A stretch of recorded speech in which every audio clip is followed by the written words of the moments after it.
Kinshasa Mombele. Donc tozana Mombele. Mombele tobi masiko Prince wa benga comment?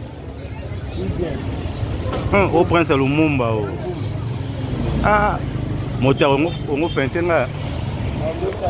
Ok.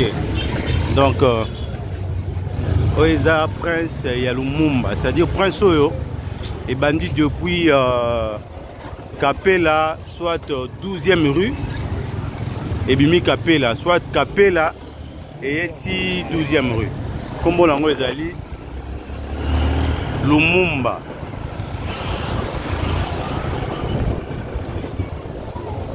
Peut-être Boyo Gaga Mombele na Sango. Oh wapi? Ok, awa eza wenza Mombele yango. Kaba teka ba masangu biloko ebele utaka. Et utaka mboka donc Bandundu, ba Congo et tout. Oh toi na Mombele. Parce que tu me souviens mon Mombele neti Zamba neti nini. Donc Prince Mombele yango yo oyo ezobima so obimi tout droit obima ti Kapela. Mombele faut dire qu'ils a parmi ba quartier awa na commune ya Limete. Et a parmi ba quartier dans la commune ya Limete notamment ba Kingaboa y compris pe Mombele ya nakati. C'est un quartier mouvementé, hein. Bien que l'image soit mais c'est un quartier mouvementé et puis voilà. C'est trop bien.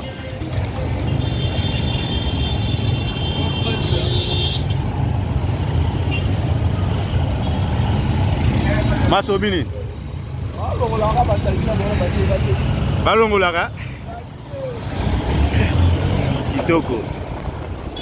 Adbaoloba. Bon, ça va Prince, mais salité, balongo la raté.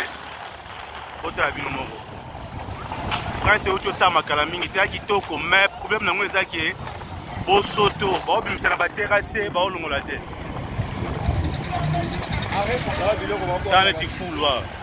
On boit à fou, on a 4 mailles. Donc, oh, tout mon bélé.